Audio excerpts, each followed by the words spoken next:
Hartlike goeiemiddag vriende, ons is besig om te gesels hierso oor Christen eenheid. Ag, is goed dat ek die video so bietjie gebreek het en weer van vooraf begin. Jy weet, kom ons koel eers 'n bietjie af, ons raak rustig en ons kom weer by die punt uit.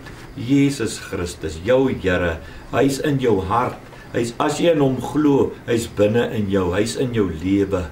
Maar weet jy, hy wil sekere dinge aan jou meedeel wat hier in die woord staan, wat jy misgeloop het. Wil jy nie ernstig daarna gaan kyk nie? Ons is besig om te praat uit Efesiërs 2 vers 15. Hier staan geskryf: deurdat hy in sy vlees die vyandskap tot niet gemaak het. Naamlik, en hy noem presies, die wet is uitgedelg.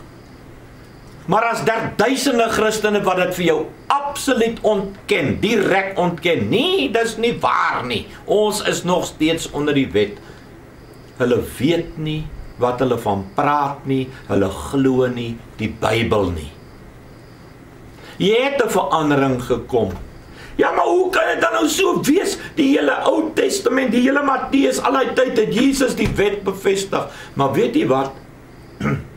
Israel was onder die wet met 'n doel om vir hulle te bewys in lankmoedigheid met groot geduld het God Israel onder die wet geplaas, nie omdat hulle onder die wet moes wees nie, want God het beter geweet. Niemand moes onder die wet gewees het eintlik nie, maar hy het daar toe nou maar net daai groepie gevat. Dis hoekom dit net een volk was wat onder die wet was, nie die hele wêreld nie, net Israel. Is net hulle wat onder die wet was. Om te bewys, gaan lees hom as jy my nie glo nie, het staan in Romeine 3. Romeine 3 vers 19. Romeine 3, ek dink vers 19, 20. Daar staan dit. Die wat onder die wet was, om te bewys dat die wat onder die wet was, God nie so kon behaag nie. Gaan lees vir jou eie woorde daar. Dat hulle kon nie by God uitkom onder die wet nie. Die weg van die wet was onmoontlik. En dat in elk geval weet ons, al daardie jare onder die wet, nie een van hulle deur middel van die wet God kon behaag nie. En God moes hulle straf keer op keer op keer op keer. Die wet het vir hulle niks wat goed is ingehou. Maar nou goed. En nou lees ons dit hier. En daarom is die wet uitgedelg. En dit was een van die dinge wat gedoen is om Jood en heiden een te maak. Want die wet het hulle totaal uit mekaar uit gejaag en verdeel. En toe, wat doen die Christelike kerk toe? Toe bring hy ander wette in.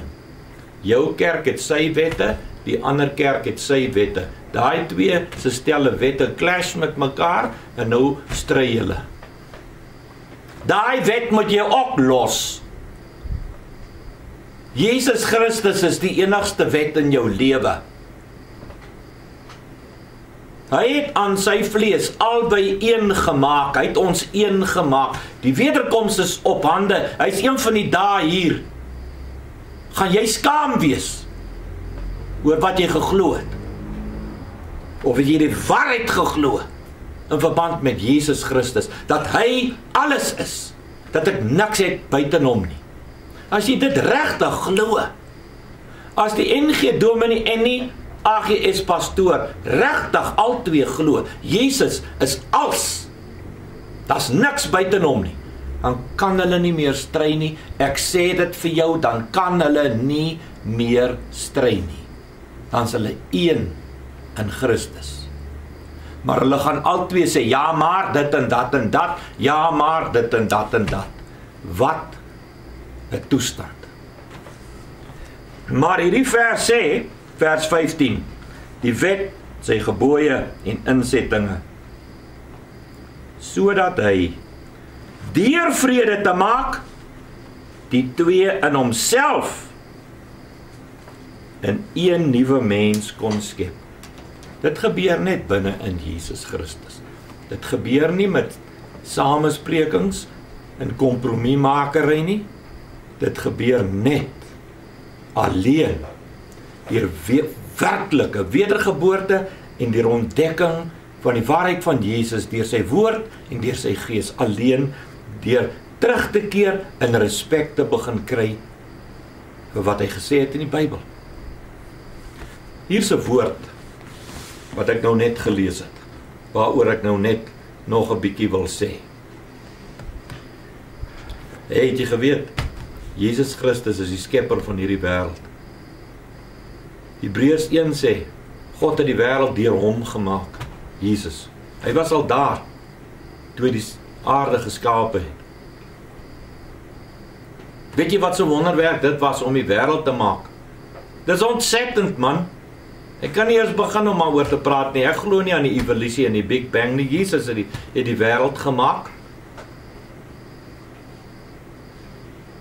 Maar hierdie vers praat van iets anders wat hy ook gemaak het.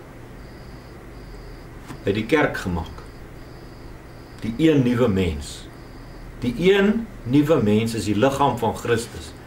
Hy is gemaak daardie dag toe die verskil tussen Jood en heiden opgehef is, toe die wet uitgegooi is. Hier het dit gebeur. Dit is geopenbaar as 'n geheimenis aan Paulus.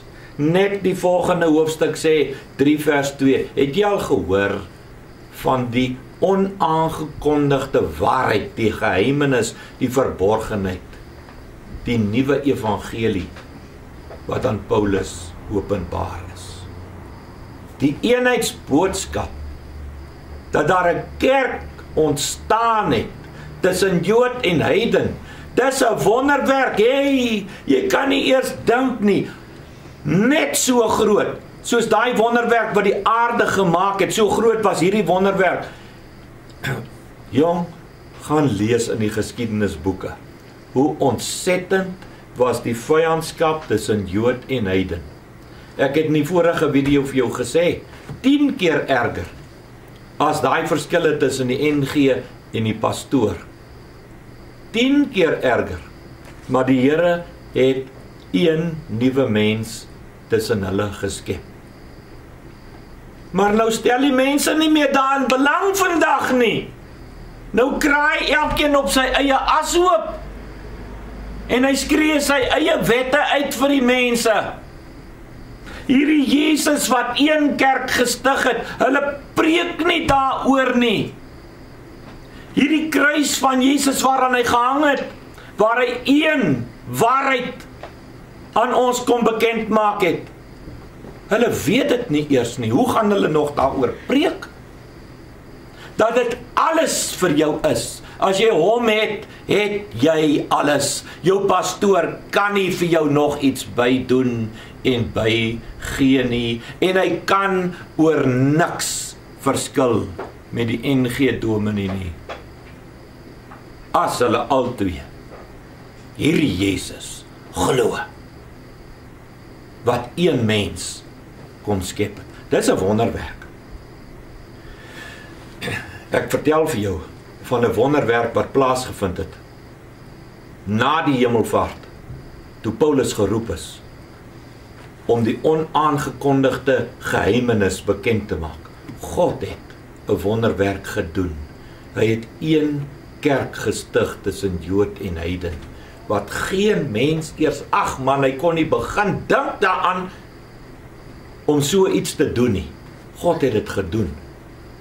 Maar nou wil julle elkeen op julle eie troon gaan staan.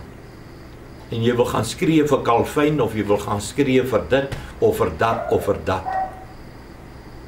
Waar is die dominees wat hierdie Jesus gaan ontdek? Wat een gemaak het? Wat alles is wat jy kan wees. Dat jy hom gaan ontdek, en dat jy die eenheid van Christendom gaan, dan is daar niks meer om oor te stry nie. As Jesus vir jou regtig alles is, kan doop dan vir jou nog iets doen? Nee. Niks anders kan nie. Vriende, hier is 'n groot uitdaging. Ek dink Ons sal nou maar eers so vir 'n week of 2 hieroor moet gaan nadink en dan praat ons daaroor verder. Mag die Here vir jou genadig wees en dat jy werklik met erns hierdie verse uit Efesiërs 2, 14 en 15, Kolossense 2, 9 en 10 en ook Efesiërs 4, vers 1 tot 5 ernstig sal oorweeg. Tot volgende keer.